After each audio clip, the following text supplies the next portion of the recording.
अस्सलातु वस्सलामु अलैका या रसूल अल्लाह व अला आलिका व अस्हाबिका या हबीब अल्लाह। अस्सलामु अलैकुम व रहमतुल्लाहि व बरकातुहू।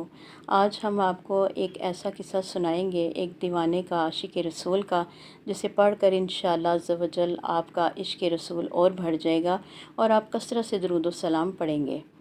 हिंदुस्तान की रियासत कतियाना जूनागढ़ में एक संग तराश रहता था जो हजूर नबी करीम सल्लल्लाहु अलैहि वसल्लम का दीवाना था।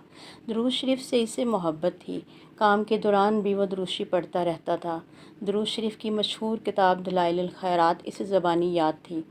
इसका एक मामूल था, जब भी कोई पत्थर तराशता तो इसका एक बाब पढ़ता। एक दफ़ा हज के मौसम में काफ़िले मक्का मुकरमा की तरफ रवां दवां थे तो इसकी किस्मत का सितारा चमक उठा। एक रात जब सोया तो दिल की आंखें खुल गईं।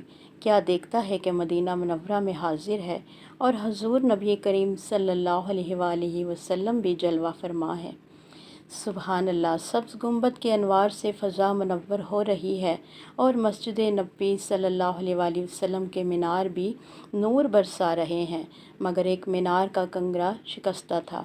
इतने में हजूर नबी करीम सल्लल्लाहु अलैहि वसल्लम के लब मुबारक को जुम्बिश हुई और अल्फाज यूँ तरतीब पाए, दीवाने वो देखो, हमारी मस्जिद के मीनार का एक कंगरा टूट गया है।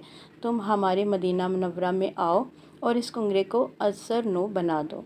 जब इस संग तराश की आंख खुली तो कानों में हजूर नबी करीम सल्लल्लाहु अलैहि वसल्लम की अदा किए हुए कलमात गूंज रहे थे। मदीने का बुलावा आ चुका था, मगर संग तराश की आंखों में ये सोच कर आंसू आए कि मैं तो बहुत गरीब हूँ, मेरे पास मदीना मुनव्वरा जाने के वसाइल कहाँ हैं। लेकिन इश्क ने हिम्मत दी, आरज़ू ने दिलासा दिया कि तुम्हें तो खुद हजूर नबी करीम सल्लल्लाहु अलैहि वसल्लम ने बुलाया है, तुम वसाइल की फ़िक्र क्यों करते हो। चुनाचा दीवाने ने रुख्ते सफ़र बांधा, औजार का थैला कंधे पर चढ़ाया और पूर बंदर की बंदरगाह की तरफ चल पड़ा। इधर पूर बंदर की बंदरगाह पर सफ़ीना मदीना तैयार खड़ा था। मुसाफिर पूरे हो चुके थे, मगर अजीब तमाशा था कि कप्तान की कोशिश के बावजूद सफ़ीना चलने का नाम न लेता था। इतने में जहाज़ में से किसी की नज़र दूर से झूमते हुए आते दीवाने पर पड़ी। लोग समझे कि शायद एक मुसाफिर रह गया था। जहाज़ की गहरे पानी में खड़ा था। दीवाने को लेने के लिए एक कश्ती आई।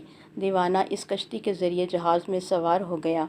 इसके सवार होते ही जहाज़ झूमता हुआ मदीने चल पड़ा। सुभान अल्लाह, ना इसने किसी ने टिकट मांगा, ना इसके पास था। बिलाखिर दीवाना मदीना मुनव्वरा पहुंच गया। अब दीवाना झूमता हुआ रोज़ा रसूल सल्लल्लाहु अलैहि वसल्लम की तरफ चल पड़ा। कुछ खुदाम हरम की नज़र दीवाने पर पड़ी तो पुकार उठे, अरे ये तो वही है जिसका हुलिया हमें दिखाया गया है। दीवाने ने अश्कबार आँखों से सुनहरी जालियों पर हाज़िरी दी। फिर बाहर आकर ख्वाब में जो जगह दिखाई गई थी इसको देखा तो वाकई ये कंगरा शिकस्ता था। अपनी कमर में रस्सी बंधा हुआ खुदाम की मदद से दीवाना घुटनों के बल ऊपर चढ़ा। अगर हजूर नबी करीम सल्लल्लाहु अलैहि वसल्लम का हुक्म ना होता तो आशिक गुंबदो मीनार पर जाने की जुर्रत तो कुजा ऐसा सोच भी नहीं सकता था। और जब हस्बे इशारा कुंगरा असर नू बना दिया। वारे दीवाने की खुशबख्ती, जब दीवाने की बेताब रूह ने सब्ज़ गुंबद का कुर्ब पाया तो बेकरारी और इज़्तिराब बेहद बढ़ गया। दीवाना काम मुकम्मल कर चुका था और अब इससे नीचे आना था, लेकिन इसकी रूह मुस्तर ने लौटने से इनकार कर दिया। जब दीवाने का वजूद नीचे आया तो देखने वालों के कलेजे फट गए, क्योंकि दीवाने की रूह तो कब की सब्ज़ गुंबद की रानाइयों पर नसार हो चुकी थी। दीवाना दम तोड़ चुका था। सुबहान अल्लाह, अल्लाह ताला हम सब को भी ऐसा आशिक रसूल बनाए और हमें भी आका के जलवों में मौत नसीब फरमाए। अल्लाह पाक हम सब को मदीने का मुसाफिर बनाए। आमीन सुम्मा आमीन। दुरूद पाक पढ़ते रहें और पढ़ाते रहें। सल्लु अलल हबीब सल्लल्लाहु तआला अला मुहम्मद सल्लल्लाहु अलैहि वसल्लम।